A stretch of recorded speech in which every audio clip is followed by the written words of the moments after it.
오전 11시에 식당에서 일을 하고 있는데 갑자기 경찰들이 들이닥친 거예요. 너무 놀래가지고 무슨 일이세요? 라고 제가 여쭤봤더니 미성년자 불법 고용으로, 아니 무슨 피자집에 미성년자 불법 고용을 얘기하는 거지? 라고 생각을 했다가 갑자기 한 달 전에 관둔 고등학생 둘이 생각이 나는 거예요. 한 2년 정도 저희 가게에서 일을 했었는데 한 달 전에 관뒀거든요. 제가 처음 한복 가게를 오픈하고 나서 장사가 좀 잘 된다 싶어가지고 주말 알바를 뽑았는데 고등학교 2학년인 친구들 둘이 지원을 했던 거예요. 좀 그 당시에 저는 뭐 장사가 뭐 어느 정도 잘 될지 감이 없어가지고 최저 시급은 줄 텐데 내가 대신에 수익에 대해서 인센티브를 한 10% 정도 줄 테니까 좀 열심히 해달라고 얘기를 했었거든요. 10년 전이었으니까 당시 시급이 5,000원 할 때였습니다. 주말 알바하는 고등학생이 한 달에 100에서 150만 원을 10년 전에 받아갔어요. 제 인생의 첫 직원이었기 때문에 제 나름대로 잘 해줬고 한 2년 정도 일을 했었는데, 그 친구들이 이제 한복집 좀 지겹다고 사장님 새로 오픈하는 가게에서 일하고 싶다고 해서 피자집에서 일을 하게끔 보직 이동을 해줬습니다. 근데 본인들은 주말 알바하면서 한 달에 한 150만 원 정도로 해서 계속 비슷하게 돈을 받아가는데, 당시만 해도 최저 시급이 가파르게 오를 때라서 같이 주말 알바하는 대학생 언니 오빠들이 자기 급여를 점점 따라오는 것 같으니까 급여를 더 인상해 달라는 거예요. 물론 오래 함께한 친구들이었는데 주말 알바, 그것도 고등학생한테 100에서 150만 원 그 이상 지급하는 게 10년 전에 저는 힘들었어요. 그래서 더 이상 나는 너네들의 조건을 못 들어줄 것 같다라고 얘기를 하고 헤어졌습니다. 그리고 나서 한 달 뒤에 아까 전에 얘기한 것처럼 경찰들이 찾아왔고, 왜냐면 제가 피자집에서 맥주를 팔았거든요. 근데 주류를 판매하는 곳에서 미성년자를 불법으로 고용했고, 또 며칠 지나지 않아서 고용노동부에서 연락이 왔습니다. 미성년자를 부모 동의서 없이 고용했다고요. 그리고 또 나온 게 주휴수당 2년 동안 미지급했으니 조사받으러 오라는 거예요. 결국엔 고용노동부 가서 3자 대면해서 그 친구들이랑 같이 조사를 받았습니다. 아마 시급으로 쳤으면은 한 달에 한 50만 원 정도 받았어야 되는 친구들인데, 제가 인센티브를 따로 주다 보니까 인센티브 100만 원에 기본 급여 한 50만 원 정도 해서 150만 원 정도 받았었거든요. 근데 그 친구들이 자기들 주휴수당 못 받은 것 같으니까 2년 동안 밀린 주휴수당 달라는 거예요. 왜 그랬냐면 당시에 근무 시간이 짧은 고등학생 친구들이다 보니까 제가 초단시간 근로자로 신고를 했었습니다. 주 15시간 미만인 친구들한테 초단시간 근로자로 급여 신고를 하면 4대 보험을 조금 아낄 수가 있었거든요. 결국 4대 보험이란 거는 만약에 100만 원을 받는다, 그럼 그 중에 한 10만 원 정도 근로자가 부담을 하고, 또 제가 고용주가 10만 원 정도 부담을 해서 한 20만 원을 4대 보험에 납부하는 거죠. 근데 초단시간 근로자라고 해서 4대 보험을 줄인 그 이유 때문에 주 15시간이 넘어야 수령 가능한 주휴수당 신고를 제가 안 했었거든요. 근데 그 친구들이 주휴수당을 걸고 넘어진 거예요. 부모 동의서랑요.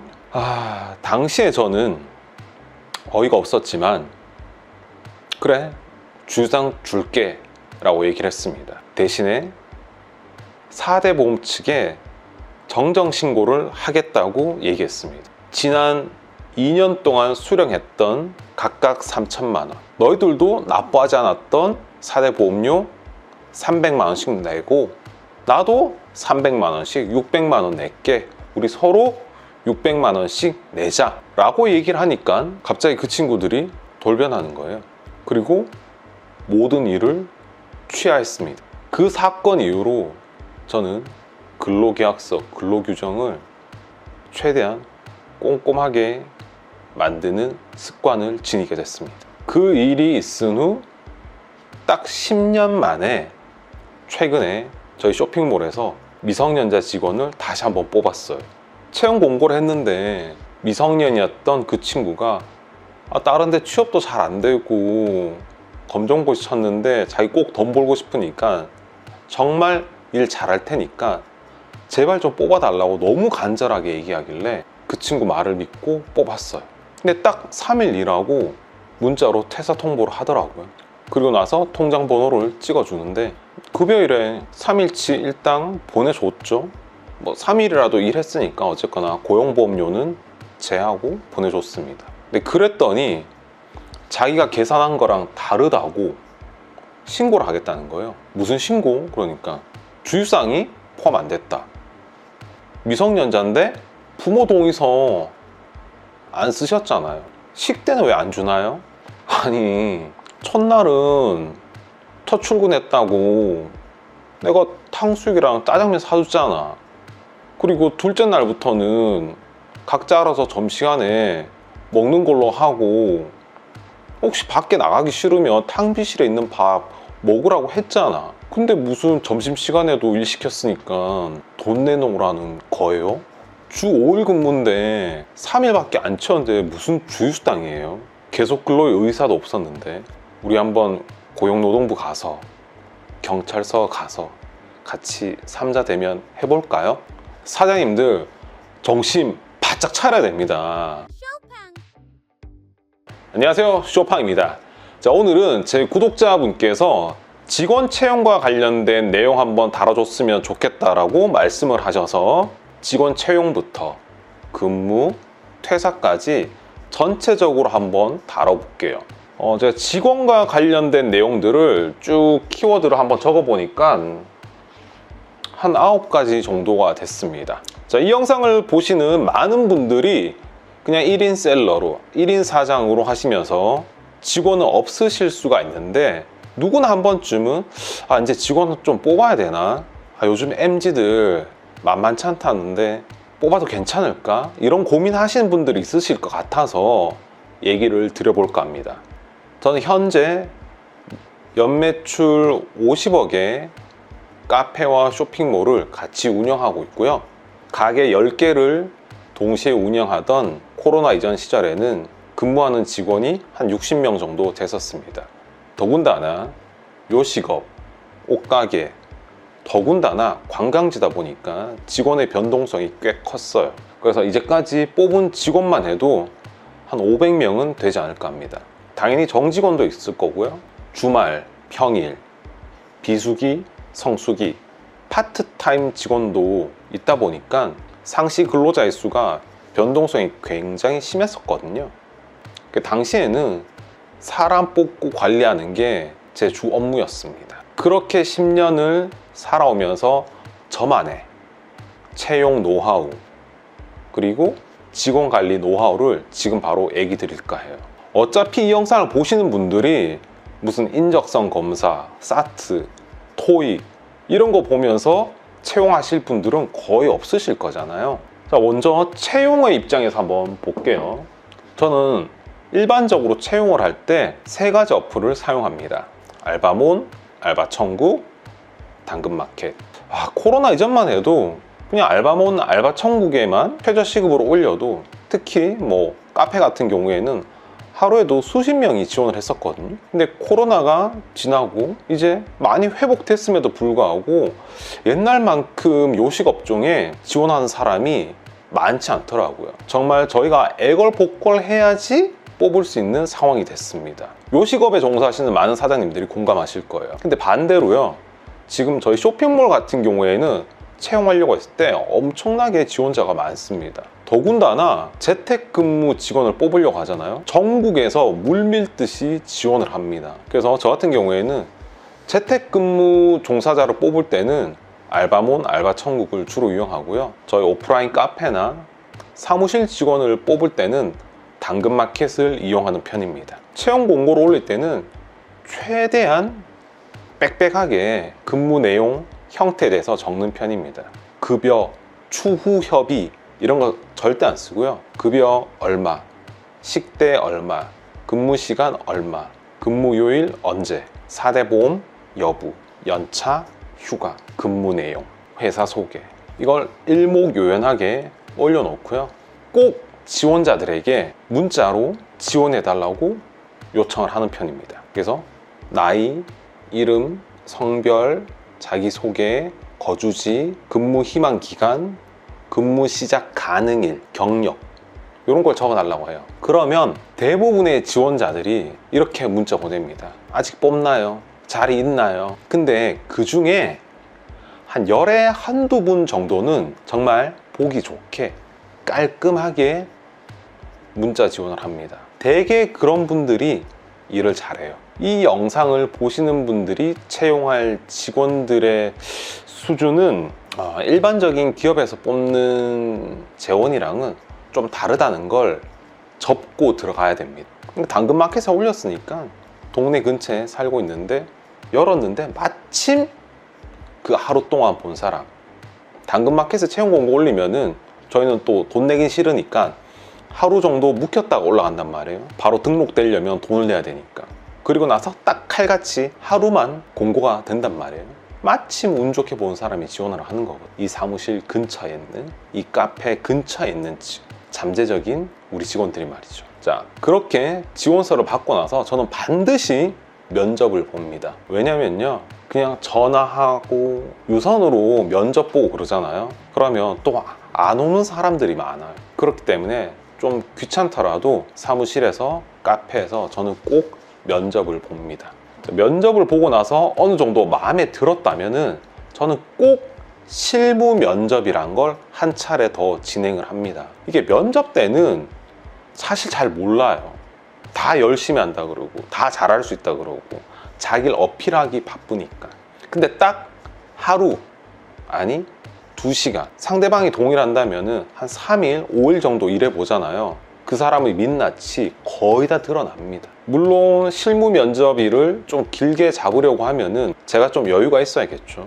당장 사람이 급하진 않다거나 당장은 일할 대체력이 있다거나, 자, 그랬을 때는 좀 실무 면접 시간을 길게 잡을수록 그 면접자의 진면목을 알 수 있습니다. 자, 이렇게 단 한 명의 직원을 뽑으려면 일단 당장 지원자가 최소한 한 20-30명은 돼야 그래도 마음에 드는 직원 한 명을 뽑을 수 있단 말이죠. 자, 이 정도의 프로세스만 가지면은 어느 정도는 실패하지 않는 직원을 뽑았을 확률이 큽니다. 자, 그리고 나서 우리는 본격적인 급여와 관련된 논의를 해야 됩니다. 근로계약서를 적어야 되거든요. 근로 시작 전에 근로계약서를 적지 않으면요, 나중에 문제가 생길 수 있습니다. 하루하고 간둘 수 있는데 이튿날 오면은 그때 적지, 아니 한 달 정도 일해보고 그때 적지, 미루잖아요. 그게 큰 화를 불러일으킵니다. 첫 출근하는 그날 미리 근로계약서를 다 딱 2부를 뽑아 놓으시고요, 회사 보관용, 근로자 지급용으로 해서 적으세요. 그래야 뒤탈이 없습니다. 자, 그때 물론 다른 내용도 중요하지만은 결국은 이제 급여 문제란 말이에요. 저보고 직원급여를 어느 정도 주냐, 연봉은 어떻게 책정하냐라고 많이들 물어보시는데, 제 기준은 업계 평균 대비는 더 준다, 이게 제 원칙이에요. 물론 저희 가게에서 아니면 저희 쇼핑몰에서 일하는 분들 중에 최저시급 받는 분들이 계시거든요. 근데 그런 분들은 이제 일한 지 별로 안 되거나 아니면은 파트타임 직원들이 대부분이고, 그냥 일반 정직원들은 최저시급보다는 당연히 높고요. 그리고 옆에 가게, 옆에 사무실, 비슷한 환경에 다른 사장님들이 주는 것보다는 저는 더 많이 주려고 항상 노력해 왔습니다. 단순히 직원을 비용이라고 생각했을 때는 그러면은 더 많이 주는 만큼 제가 돈을 덜 버는 거잖아요. 근데 저는 그래야지 직원들이 눈을 안 돌린다고 생각해요. 그래야지 직원들의 손바뀜이 적고, 그래야 제 에너지가 덜 들어간다고 생각해요. 비용 아끼려고 계속 최저시급 주잖아요. 그러면은 당연히 그 직원들 입장에서는 어딜 가도 여기보단 더 받을 수 있는데 라는 생각이 들 거 아니에요? 그러면 계속 눈을 돌리겠죠. 그러다 관두겠죠. 그럼 또 재교육 시켜야 되죠. 제가 들어가야 되죠. 전 그렇게 발생하는 비용이 좀 더 챙겨주는 것보다 훨씬 더 크다고 생각하거든요. 저희 가게가 저희 사무실의 근간이 흔들릴 수도 있는 거고요.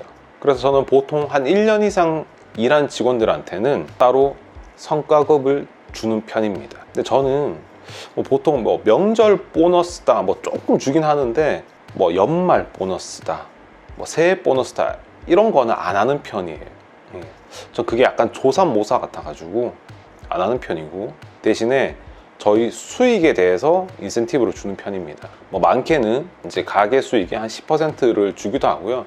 지금 현재 같은 경우에는 저희 가게랑 쇼핑몰 수익의 3%를 정직원들한테 주고 있습니다. 제가 작년에 보니까 한 달 평균 3천에서 한 4천만 원 정도 세후 수익이 나왔더라고요. 그러면은 거기서 3%니까 한 100만 원 정도 기본급 별도로 직원들이 받아갔던 거죠. 자, 이렇게 얘기하면은 또 영상을 보시는 분들이 너는 사업 잘 되니까 그렇게 줄 수 있지, 그럼 사업 안 되는 사람은 그렇게 어떻게 주냐?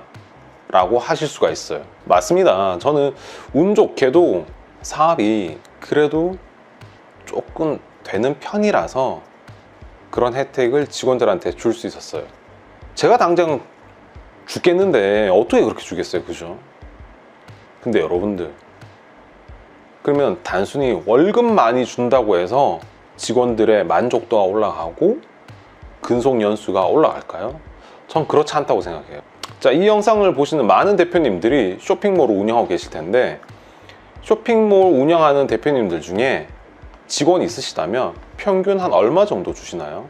아마 대부분 파트타임으로 아니면 주문 처리 건수마다 얼마 이렇게 정해서 한 100에서 150 주실 겁니다.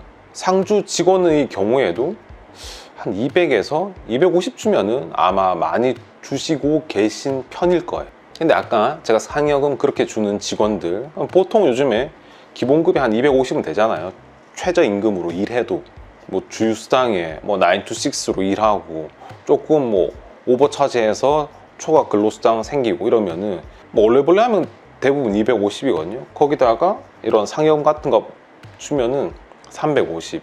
또 최근에 저 이제 쇼핑몰이 성과가 좋아서 한 400, 500 받아갈 때도 있었거든요. 그럼에도 불구하고 최근에 한 직원이 퇴사했어요. 자기 꿈을 펼치고 싶다고요. 독립을 한다고 하더라고요. 그래서 단순히 급여를 가지고만 직원들의 마음은 살 수 없다.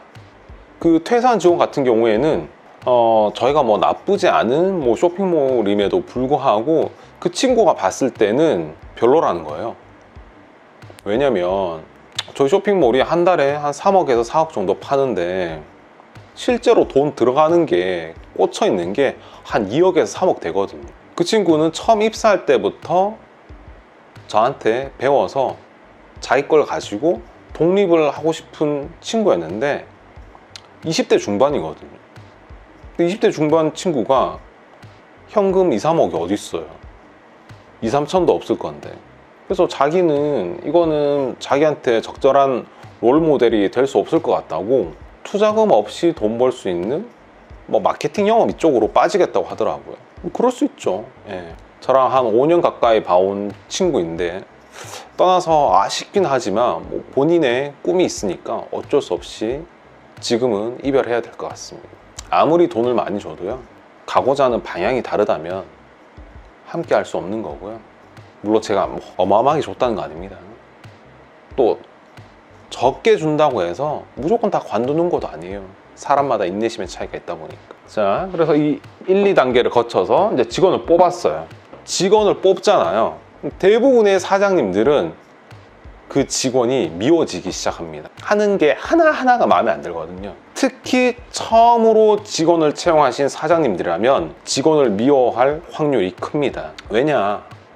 나만큼 열심히 안 하거든. 정말 이악 물고 주문 처리하고 어떻게 해서든 매입원가 낮게끔 물건 소싱하려고 하고 어떻게 해서든 고객이 오면 친절하게 응대하려고 하는데 어디 직원들이 그렇게 하나요? 물론 그렇게 하는 직원도 있어요. 근데 그거는 그 사장님의 천운입니다. 일반적인 직원들은 그렇게 하지 않아요. 그걸 인정하는 순간 직원을 모실 준비가 되신 겁니다. 자, 제 수강생분 중에 정말 쇼핑몰 운영 잘 하시는 대표님이 있으셨는데, 왜 예전 영상에 주차장에서 쓰러지셨다는 대표님 있었잖아요. 그분 같은 경우에도 직원을 아무리 뽑아도 마음에 안 드는 거예요. 심지어 가족에게 일을 시켜봤는데도 마음에 안 드는 거예요. 가족조차 마음에 안 들 정도면은 다른 어떤 누가 그 사장님을 만족시킬 수가 있겠습니까? 그럼 결국에 혼자서 계속 하다가 쓰러지신 거예요. 그것뿐만이 아니에요. 또 다른 수강생분 한 분은 한 달 수익 한 400, 500 정도 되면서 혼자 쇼핑몰 잘하고 계셨어요. 제가 봤을 때는 이제 직원 뽑아야 될 것 같은데 그냥 혼자 할만하다고, 심지어 쇼핑몰로 부업을 하고 계신 대표님이었어요. 혼자 할만하니까 직원 없어도 될 것 같다고, 괜히 직원 뽑으면 스트레스 받을 것 같고 뭐 돈 들 것 같다고 안 뽑으시는 거예요. 그렇게 1년을 하시다가 최근에 쇼핑몰을 접으셨어요. 왜냐면요, 갑자기 개인적인 사정으로 2달을 쇼핑몰 손을 못 댄 거예요. 직원이 있었다면은 그 기간 동안 뭐 퍼포먼스는 조금 떨어졌겠지만 어쨌거나 돌아가면서 버틸 수가 있었을 거거든요. 근데 자기 혼자만 할 줄 아는 쇼핑몰을 운영하다 보니까 개인적인 사유로 한 2달 이틀 하고 나니까 완전 망가져 있는 거죠. 당장은 나만큼 못하는 직원이더라도 보험이다 생각하고 뽑으셔야 돼요. 그러지 않으면요, 우리 인간이잖아요. 무슨 일이 내일이라도 생길 수 있잖아요. 혼자 하다 보면요, 와르르 무너질 확률이 커집니다. 그러니까 내려놓으세요. 자, 그렇게 일을 하다가 아까 전에 말씀드렸던 경우처럼 퇴사하는 직원이 나오게 마련입니다. 감정적으로 상했을 수도 있고요, 아니면 그냥 졸업을 해서 더 좋은 곳에 취업을 해서 군대에 가야 해서 여러 가지 사유로 퇴사하는 경우가 옵니다. 저도 고용노동부에 경찰서에 끌려간 적이 있다고 얘기 드렸잖아요. 퇴사를 잘 마무리하는 것도 정말 중요한 사장의 역량입니다. 자, 요즘에는 마음에 안 든다고 그냥 해고해서는 안 돼요. 무조건 한 달 전 서면 통보를 하셔야 됩니다. 적어도 문자나 카톡으로 통보를 해야 돼요. 마음에 안 든다고 야, 너 내일부터 나오지 마, 이거 안 돼요. 내일부터 안 나오거든요. 그러고 나서 고용노동부에 연락이 옵니다. 해고에 대한 통보를 한 달 전에 하지 않았으니 한 달치 임금을 지급하라고요. 해고했는데 한 달치 임금까지 주면 얼마나 억울해요. 그래서 혹시나 여러분들이 마음에 안 드는 직원이 있다고 하더라도 감정을 추스르고 서면으로, 카톡으로 꼭 고용 종료에 대한 통지를 하셔야 됩니다. 자, 그랬을 때 바로 관두는 직원도 있고요. 그러면 땡큐. 근데 끝까지 한 달 채우는 직원도 있거든요. 그러면 좀 밉더라도 잘 마무리를 하셔야 됩니다. 표정에 드러나지 않게. 그 기간에 업무 인수인계도 하고요. 이 영상을 이제까지 보셨다면 1번, 2번, 3번, 4번 들을 때마다 속 터지실 거예요. 그럼에도 불구하고 이 1년의 과정들을 하셔야 되는 이유는 결국에 직원은 투자이기 때문입니다. 우리가 어떤 사업을 시작할 때 투자라는 걸 하잖아요. 수익이 없음에도 불구하고 가계 계약을 하고 인테리어를 하고 보증금을 내고 집기를 사고 투자를 하잖아요. 직원도 마찬가지예요. 특히 쇼핑몰 하시는 분들, 아직 수익이 별로 생기지도 않았는데 직원 월급 주면은 남는 게 하나도 없는데, 직원이 나보다 더 버는데 라고 하면서 직원 채용을 계속 미루는 경향이 특히 심해요. 오프라인 가게 같은 경우에는 가게 운영을 하려면 정말 뭐 1인 카페, 1인 식당이 아니고서는 웬만하면 직원 뽑고 같이 시작한단 말이에요. 최소한의 인원으로. 근데 쇼핑몰 하시는 분들 보면은 꼭 진짜 내가 쓰러질 때, 내가 죽고 싶을 때, 그때 채용하려고 한단 말이에요. 온라인 쇼핑몰 사장님들도 오프라인 가게처럼 선제적인 투자 차원에서 직원을 빠르게 고용하는 편이 좋습니다. 그렇다고 제가 매출도 안 나는데 수익도 하나도 없는데 뽑으라는 거 아니고요. 최소한 파트타이머 직원 한 명 쓸 수 있을 수익이 생길 때, 그때 바로 고용을 시작을 하라는 겁니다. 내가 한 달에 한 50만 원, 100만 원 번다. 그럼 그때 고용을 하라는 뜻이에요. 50만 원 알바, 100만 원 알바 뽑으면서 직원 채용에 대한 노하우도 늘려나가고요. 그렇게 해서 내 전체 수익 자체는 줄지라도 내가 좀 더 생산적인 일에 나 자신을 투자할 수가 있습니다. 단순 반복 업무는 빠르게 직원들한테 넘기고요. 나는 생산적인 일, 창의적인 일에 더 몰두하셔야 돼요. 그러면 잠시 한두 달은 정체기를 겪을 수 있습니다. 처음 뽑는 직원이 계속 일할 확률은 극히 떨어져요. 보통은 최소 3번, 한 3일 일하면 관둔다고 아예 마음의 준비를 하셔야 돼요. 한 3번 정도 직원을 흘려보내야 그제서야 은혜로운 직원이 나타나는 법입니다. 그 직원도 업무 인수인계를 하고 교육을 하고 자리 잡는데 최소 한두 달은 걸릴 거고요. 그러다 보면 내 쇼핑몰, 내 가게가 혼자 할 때보다 못한 상황이 올 수도 있습니다. 근데 그 과도기를 견디셔야 해요. 근데 그 과도기를 견디잖아요. 대부분 더 개선이 됩니다. 왜냐면요, 내가 진짜 귀찮아가지고 하기 싫은 일들이 있거든요. 단순 반복 업무. 예를 들어서 뭐 가게 같은 경우에 뭐 청소다, 마감이다 해야 하는 건 아는데 내가 매일 하려니까 힘든 게 있어요. 근데 그런 거를 지시를 하면서 항상 수준 유지를 해 주셔야 됩니다. 근데 제가 하려고 하잖아요. 오늘은 청소 생략, 빨리 집에 가자, 이렇게 돼요. 근데 직원이 그렇게 할 수 있나요? 돈 받으니까 어쩔 수 없이 하고 갑니다. 그리고 만약에 직원이 대충 하고 가잖아요. 그러면은 사장인 내가 여기 왜 청소 덜 됐어? 왜 마감이 부실해? 얘기할 수 있잖아요. 그럼 개선이 되거든요. 쇼핑몰의 경우도요, 뭐 중국 구매 대행이다, 뭐 단순하게 상품 등록하면 되는 일 있잖아요. 그런 걸 직원한테 시켜야 하루에 100개씩 200개씩 늘 똑같이 등록이 돼요. 근데 사장이 내가 하려고 하잖아요. 사람이다 보니까 오늘 하루 쉴까? 오늘은 50개만 할까? 내일 몰아서 200개 하지? 이 생각이 든다니까요. 근데 직원들한테 시키잖아요. 굉장히 예측 가능하게 일률적으로 업무가 돌아갑니다. 거기에서 제가 시스템을 더 디벨롭하고 새로운 아이디어를 갖다 붙이잖아요.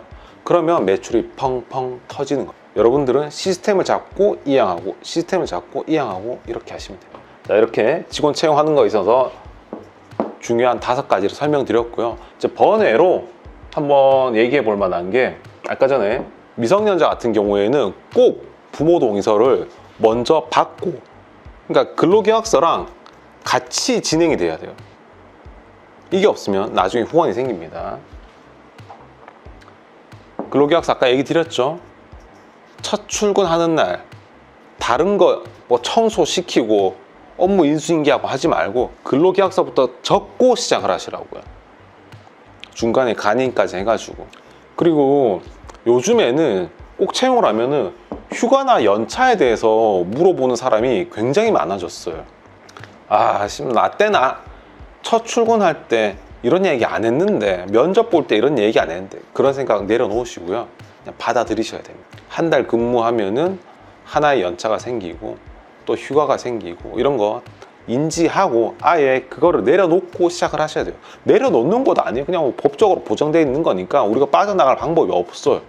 뽑자마자 막 설날 연휴고 추석 연휴고 5월 황금 연휴고 일도 며칠 안 했는데 월급 주려니까 아깝고, 그거 다 내려놓으셔야 됩니다. 그게 싫으시면은 시급제 하셔야 돼요. 근데 시급제 하잖아요. 일 좀 많아지면은 초과 근로수당 이런 거 주셔야 되거든요. 결국에 다 또 비슷해져요. 뭐 쇼핑몰 사장님들은 그래도 조금 도망갈 구멍이 있으시죠. 워낙 요즘에 온라인 채용이 있어서 뭐 주문 처리 건당 뭐 300원, 500원 이렇게 하는 게 있다 보니까 빨리 끝내시면은 시급 높은 거고요. 뭐 일 좀 누리시면은 시급 좀 떨어지는 건데 뭐 알아서 하십시오. 이렇게 상대편에 책임 전가할 수 있잖아요. 근데 그런 것도 오래 갈 수는 없다라는 거. 그건 내가 진짜 계속 조그만 사업에 머물지 않는 이상 그런 식의 고용관계는 오래 지속될 수가 없습니다. 자, 마지막으로 퇴직금. 퇴직금 어떻게 해서든지 안 주려고 하는 분들이 계세요. 근데 그것도 내려놓으셔야 됩니다. 1년 이상 일하셨고, 그리고 뭐 주 15시간 이상 계속 고용 형태를 유지하셨다면은 한 달치 급여를 주셔야 됩니다. 그걸 미리 마음에 두고 계세요. 이렇게 항상 월급 줄 때 한 10% 정도 더 줘야 되는 거 그냥 킵해 놓는다, 그 생각으로 하셔야 됩니다. 퇴직금 안 주려고 막 11개월만 일 시키고 그런 거 하지 마세요. 당장 100만 원, 200만 원 아끼려고 여러분들의 사업이 성장을 못 한다니까요. 막 시간 쪼개기 하거든요. 뭐 대표적으로 뭐 스타벅스 이런 데 보면은, 맥도날드 이런 데 보면은 뭐 매니저급인데도 저희 일반적인 갓 입사한 직원보다 적게 받는 경우가 허다해요. 저는 웬만하면은 좀 시간을 시급제 직원들한테 확보를 해주는 편이거든요. 최소한 하루에 8시간 이런 식으로요. 근데 이제 스타벅스나 맥도날드 이런 데 보면은 일부러 주수당 안 주려고 시간 쪼개기, 주 15시간 미만으로 막 일 시키고 이런단 말이에요.